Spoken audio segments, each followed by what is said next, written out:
Well, well, hello everyone, and welcome back to my channel.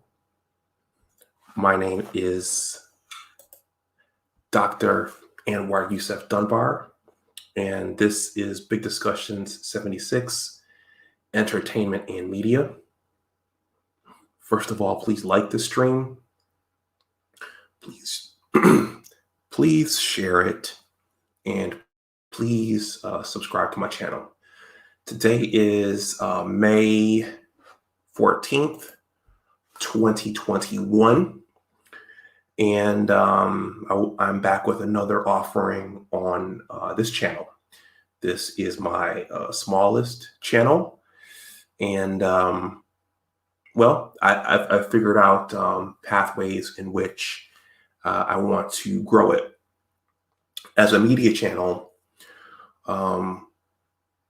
media is books, music, movies, television shows, all those things. So as a writer myself, one of the avenues that I'm going to take is books, because at some point I'm going to start presenting the book that I'm working on. But there are topics that I discuss over on my original channel, which I think intermingle well with some of the books that I'm reading. So shout out to Rael over on the Roger Report. Thanks to Rael, I realized that I can create content here reading things. I'm not at my home base. I am in a remote location, and it looks like I have pretty good signal here. I'm looking at StreamYard. I haven't gotten those 3 bars yet. And I'm looking at YouTube as well. And this seems to be broadcasting over there as well. Thank you for the like, whoever left the like. Thank you for those of you who are in here now. Again, this is my smallest channel. It's a Friday afternoon. And I know some people are watching Dennis Sperling, and I know Coach Greg Adams is on right now. So this is going to be a quick stream. The previous stream involved this book as well, Code of the Street by Dr. Elijah Anderson. And as I described in that stream, I found this book thanks to Mamiya Obsidian Ali, who speaks on Black culture and Black relationships and those kinds of things. And I was fascinated by it when he talked about it. So that's how I found this book. But also the most popular video, now the last time I checked the analytics, the most popular video on this channel was this video, a review of Our Kind of People Inside America's Black Upper Class by Lawrence Otis Graham.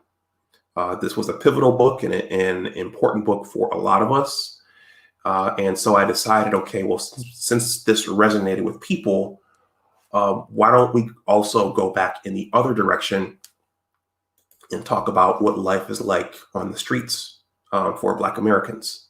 And in the first installment of this, I talked about the concept of a decent family. You can go watch that yourself. But all of this matters because we all come from somewhere. We all grew up in a home. I just happened to grow up in a decent family on Buffalo's east side. I'm sorry, on the east side of Buffalo. My mother says that it's wrong to give inanimate objects ownership of things. So I just, and I also just uploaded or posted another short story on my new writer's blog, Big Words Authors. And I'll be reading that probably next week once I get back home and get settled. But to make a long story short, I came from a decent home, which was for the most part headed by a single mother, a divorced single mother. And as part of my journey, I had to figure out how to navigate the world, and I had to figure out how to navigate my own people. And so social class matters, where you come from matters, where you live matters, the circles you run in, those matter. and you have to find who you fit in with and who you gel with, and you have to find who your tribe is. Shout out to Ron Wills. The other thing is that where we reside and where we live and the circles we run in, that helps to dictate things like how we vote. And it helps to dictate the choices that we make in our lives. So I'm just saying this to say that I have a lot of reasons for being interested in this book and also covering this book. I saw Wolf. Wolf, thank you for being here. We're going to get the sports content cranking back to full capacity next week. That my Big Discussions 76 sports channel crossed over the 1,000 subscriber threshold early last week, and I believe it's there to stay. I have enabled the monetization. I have a community chat now, so I'm looking to grow more, and I think we're about 3 months away from college football, so we're going to get that cranking back really, really soon. A few more housekeeping items here. Again, I want to keep this string tight and short. Let's see. My brother's working on a new logo. Darn. My brother's working on a new logo for this channel, but this is the overarching logo. If for some reason this channel goes down, my science channel went down a couple of weeks ago and it was restored, you can contact me here. That's my original blogging platform. That's the email address I set up just underneath for my YouTube content and endeavors. I have a Facebook page for my blogging platform. I'm on Twitter and Instagram as well. And there are actually 4 Big Discussions 76 channels. That's my original channel. That one, I need 24 more subs over there to get to 1,000. So if you're not subbed over there, please sub over there. My sports channel has reached 1,000. I have a science and technology channel, and this is the entertainment and media channel. So now that that's out of the way, let's go back to Code of the Streets by Dr. Elijah Anderson. The full title is Code of the Street: Decency, Violence, and the Moral Life of the Inner City. So in the previous stream, I read a couple of pages on what decent families are in the inner cities. This is going to be short. This involves what Dr. Elijah Anderson calls the decent single mother. So let's jump in. Oh, by the way, before I do that, I know I always do this. This is also significant because we just celebrated Mother's Day.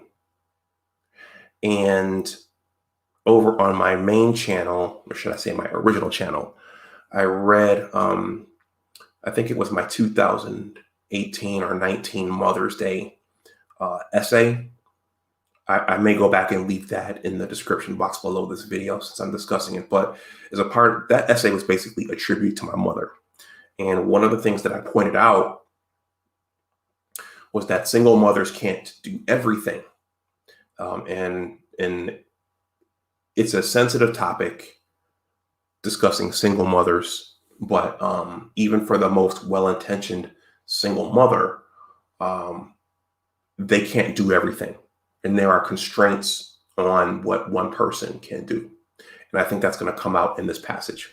So with that, I'm going to jump in and get this going. So this is from chapter 1, and it's entitled The Decent Single Mother. A single mother with children.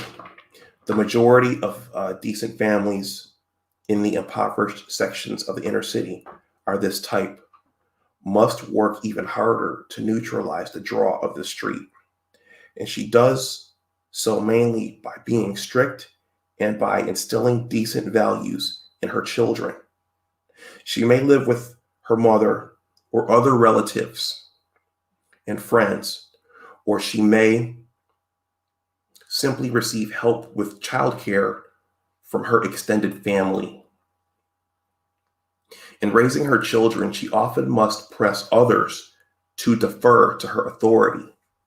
But without a strong man of the house, a figure boys in particular are prepared to respect, she is at some disadvantage with regard not only to her own sons and daughters, but also the young men of the streets.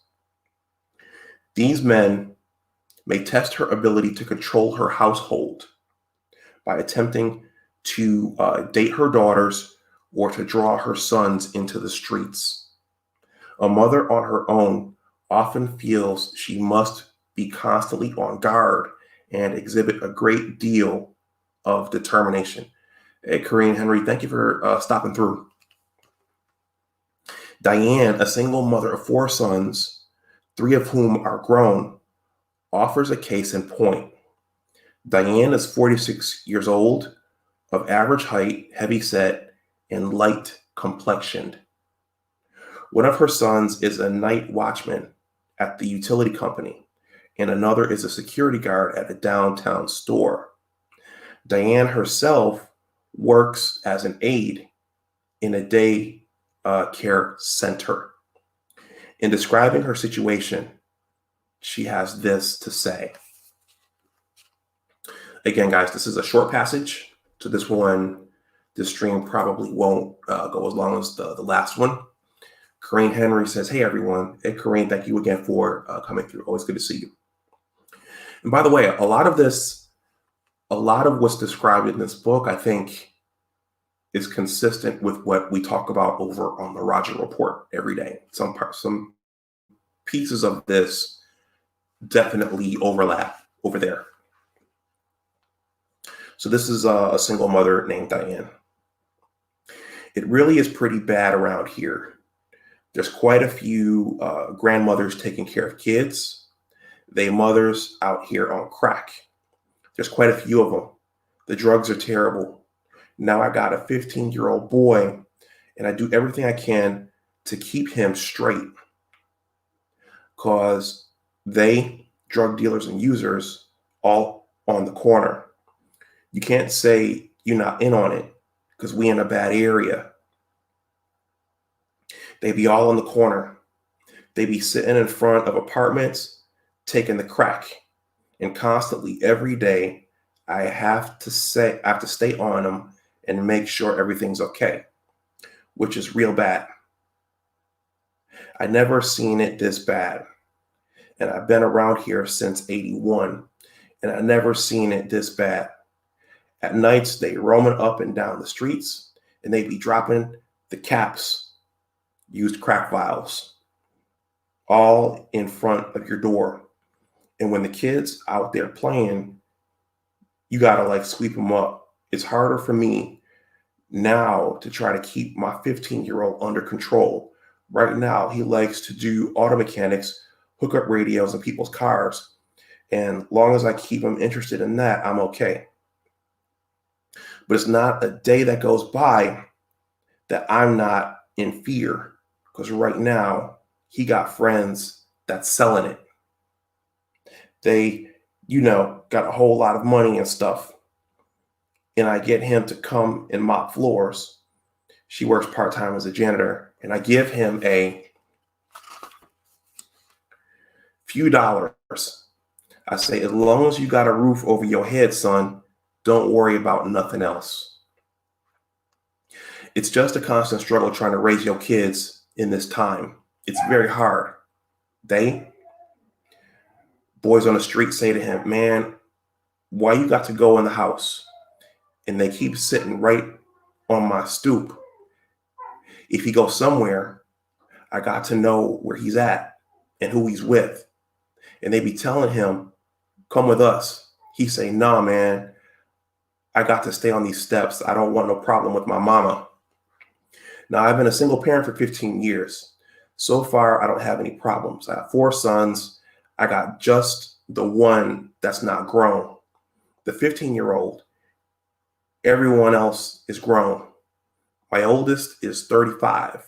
I'm trying. Not that easy. I got just one more now. Then I'll be all right. If I need help, the older ones will help me. Most of the time, I keep track myself. I told him I'll kill him if I catch him out here selling. And I know most of the drug dealers. He better not. I'm going to hurt him. They better not give him nothing. He better not do nothing for them. I tell him, I know some of your friends are dealers. You can speak to them, but don't let me catch you hanging on the corner. I done struggled too hard to try to take care of you. I'm not going to let you throw your life away. When me and my husband separated in 1979, I figured I had to do it. Hold on a second.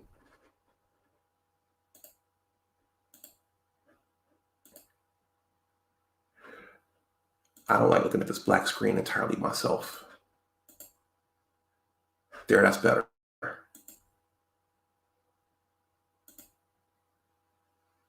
There we go.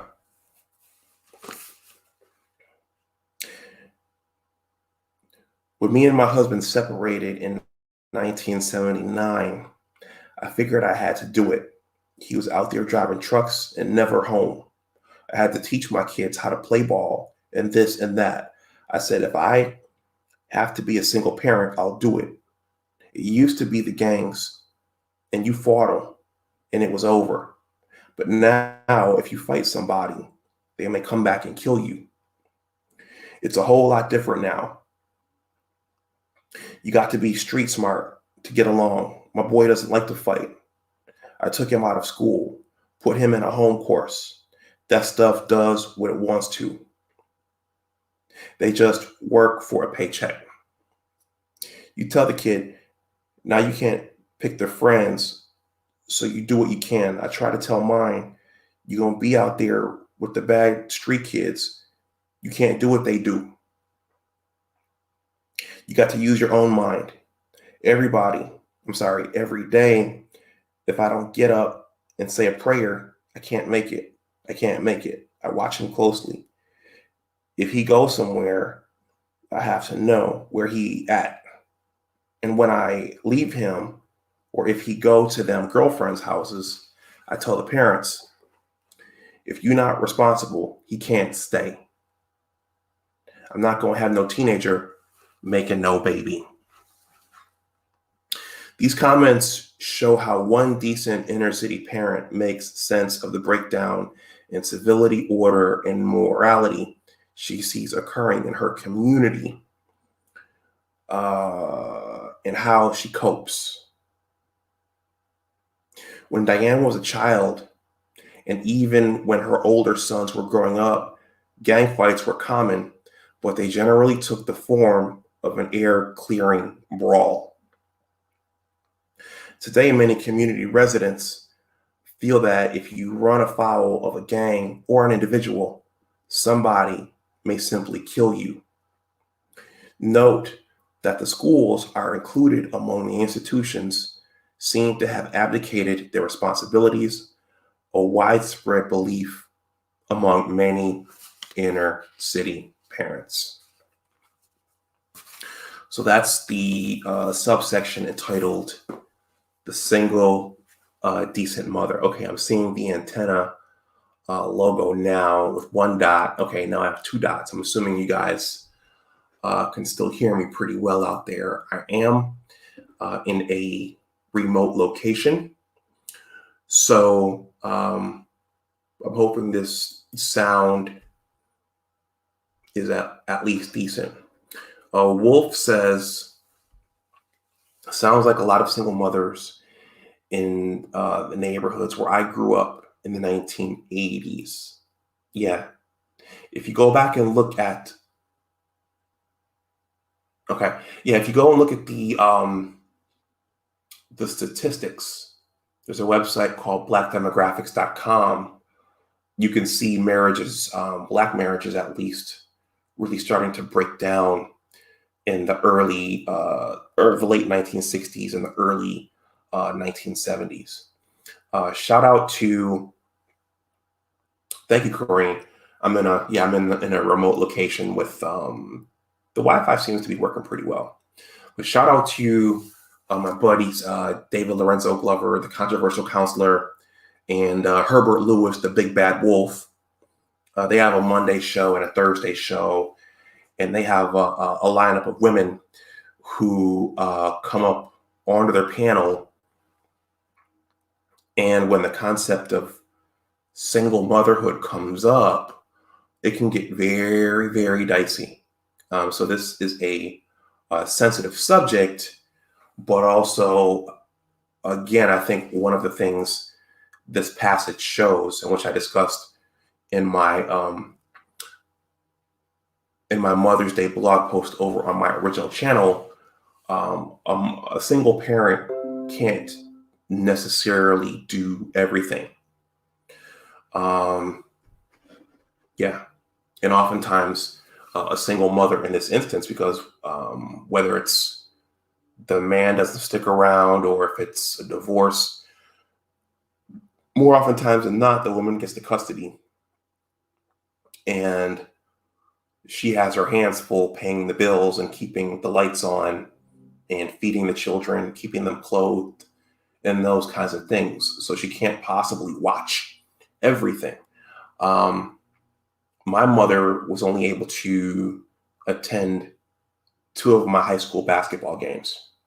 I mean, unfortunately, they were right after school, but she had her hands full paying the bills.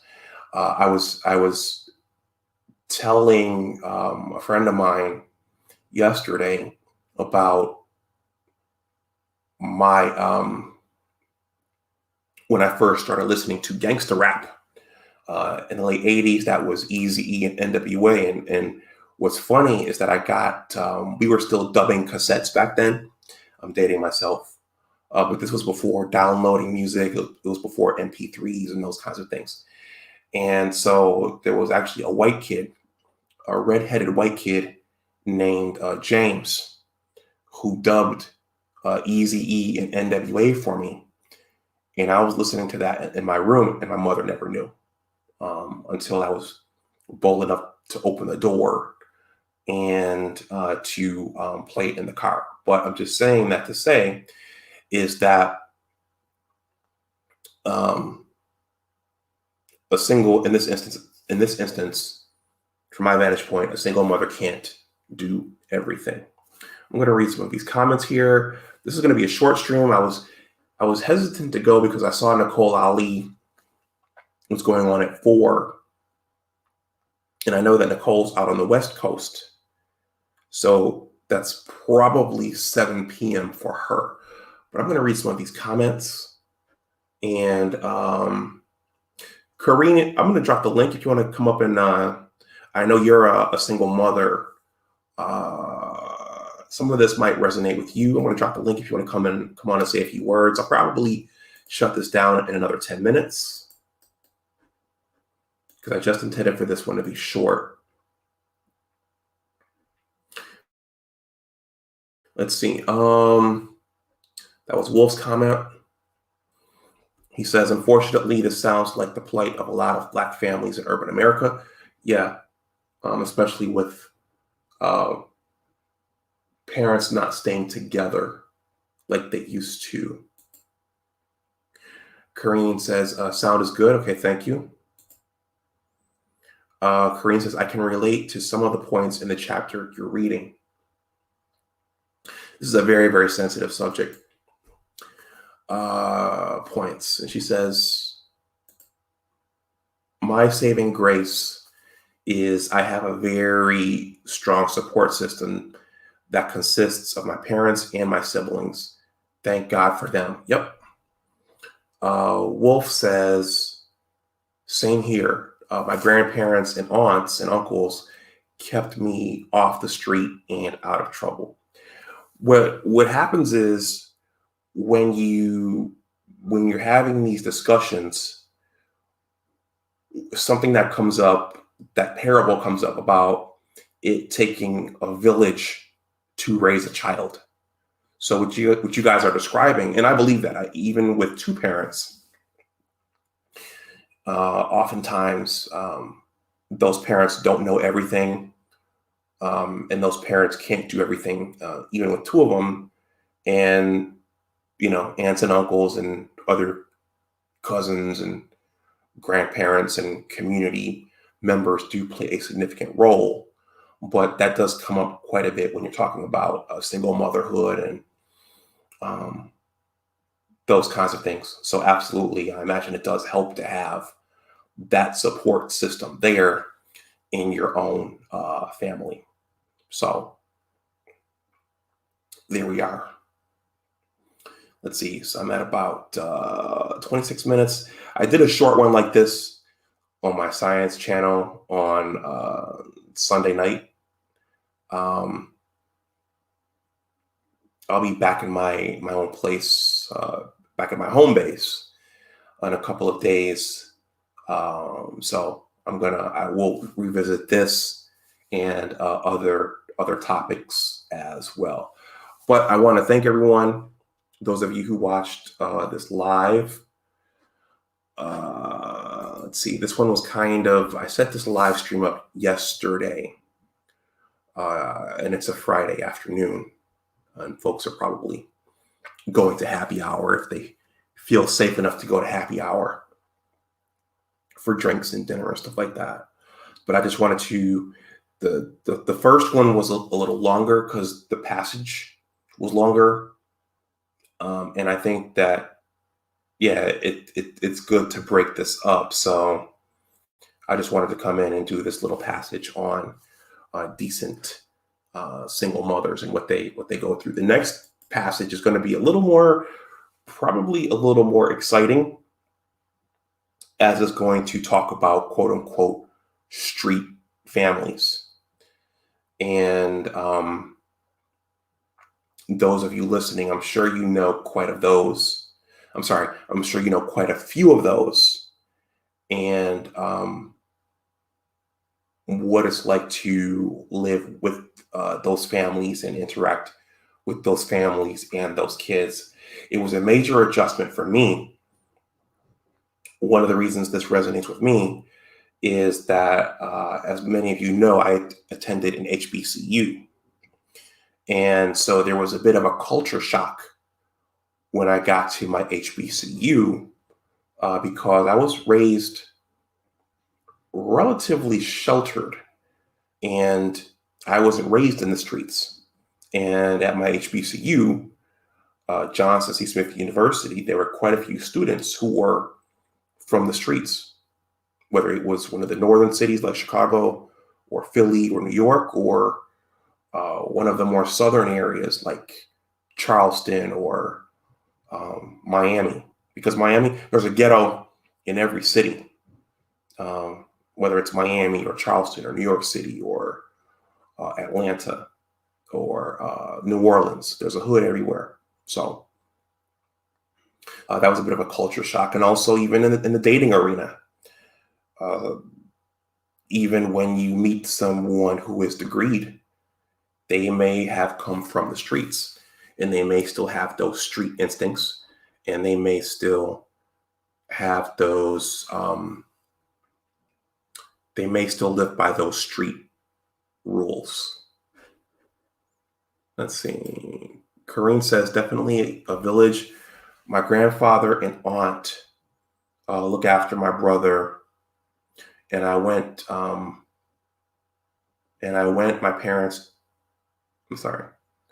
and when my parents immigrated here without us. Okay. So your grandparents looked after you guys. And then Wolf says, you mean those recently hood families? I grew up with a lot of those. I'm not sure what you mean by that, Wolf. Recently hood. Recently hood. What does that mean? That they weren't always hood? That they were suburban at some point? I don't know. I don't know what you mean by that. Anyhow, y'all, I'm going to shut this one down. I just meant for this to be a shorter broadcast.